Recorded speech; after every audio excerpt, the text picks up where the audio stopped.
On April 1st, 2026, opening night, I had a seat in the dead center of the theater for the Super Mario Galaxy movie, where I was dazzled. We laughed and cried through these 98 minutes of nostalgic flashing lights, but what really defined my experience was the people sitting next to me. To my right was a dad and his 8-year-old son, donned with popcorn, drinks, and his favorite Mario and Yoshi toys, watching the movie with him. Throughout this movie, I got to witness the duo laughing, cheering, and pointing out references to each other left and right.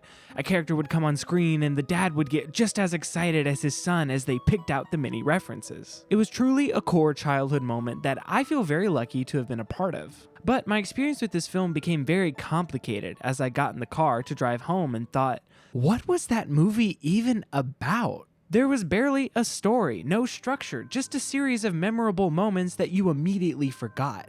There's no stakes, there's no heart, there's no payoff. It's a vague idea of what the Mario characters stand for and a montage of cool stuff that they could potentially do. After feeling so discouraged and disappointed from the lost potential of this film, I can't stop thinking about the dad and his son. This movie was clearly not created for critics to enjoy. They were appealing to die-hard Mario fans who are excited to see him on the big screen. This movie was made for the father and son, but here's my problem. Mario as a story has impacted so many lives over the last 50 plus years.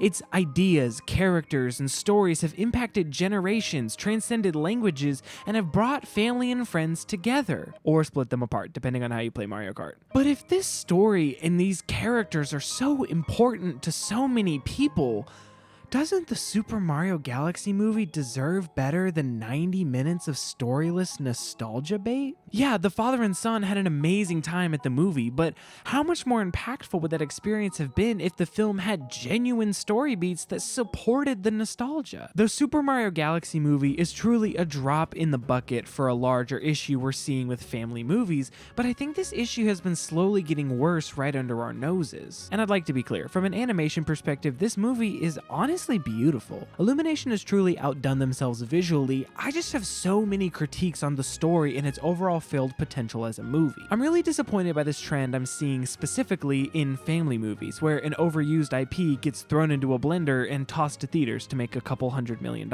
Now, you may be thinking, Jackson, why does this matter? It's just a silly kids movie. To which I would say, do developing minds deserve lesser storytelling? For the last 40 years, Pixar has built their entire business on the idea that the family movie can be worth watching. They're masters of taking large-scale concepts of everyday lives and flipping them on their heads in the most creative way possible. But oh, how the mighty have fallen. I would not consider Hoppers to be a bad movie, but I do not consider it close to what Pixar has proved that they can accomplish. But I can confidently say Elio is one of the worst movies I've seen in the last 3 years, and you can fight me on that. Men will make a Pixar movie before just going to therapy. What was once the blueprint of perfect visual storytelling has now become more inbred than my Minecraft cow farm. No. And I will also say, original storytelling is not dead. We've gotten plenty of new and innovative movies in the last few years which have done very well at the box office. But family movies specifically are trapped in this purgatory of live-action remakes and nostalgia farming for billions of dollars. Why are we making a live-action Moana? We're nostalgia farming a movie that's barely 10 years old. Better question, why does it look like a Saturday Night Live parody? I think what really bothers me about this is I genuinely don't know what movies are coming out now that will be considered childhood classics. We all have those movies you return to as an adult and realize they're just not it. But my generation grew up on movies like Cars, WALL-E, Finding Nemo, and even DreamWorks classics like Madagascar, Megamind, and Shrek. And the generations before us got even better movies than that. And while there have been some standout hits from the last few years like K-Pop Demon Hunters and The Wild Robot, but these films are a dime a dozen. Will we ever be able to go back to this golden era of storytelling, or are we doomed to repeat history forever? I believe that children and families deserve better movies. They deserve better than the Mario Galaxy movie, or Wish, or whatever the Minions are doing nowadays. gosh, they're making another one? Are you kidding me? I truly believe that movies have the power to change lives. And I think when you're a kid and anything seems possible, the movies you watch will impact who you are significantly. Now you could say, Jackson, this is great and all, but it's not how the world works. Making stuff is so expensive. Everything needs a brand name to make money. It's impossible to make a great animated film with lots of heart, appeals to the whole family with an original story, but is still tied to a recognizable brand with an extremely ambiguous main character played by Chris Pratt. It can't be done. Enter the Lego Movie. The Lego Movie is such an enigma. What should have been a forgettable cash grab quickly became a classic. It's funny, heartfelt, and has a clear philosophy that anyone could apply to their everyday life. The Lego Movie embraced the normality of Legos. They knew that what they had was a complete blank slate, and instead of trying to shove in a ton of nostalgic references, they stopped and said, you know what?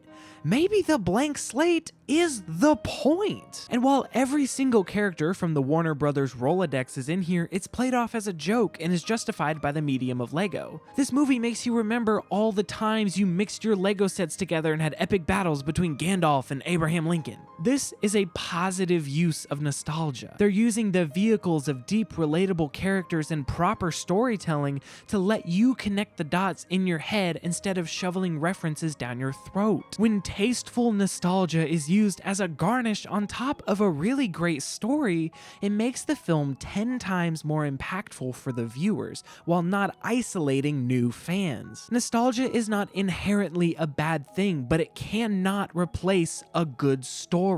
If the Super Mario Galaxy movie introduced some stakes with a purpose to their mission and had a really solid character arcs for Mario and his friends, then when they play these beautiful songs from the games we all grew up with paired with amazing visuals, it would earn my respect. But instead, we get more Star Fox screen time than Rosalina in a movie supposedly about Mario Galaxy.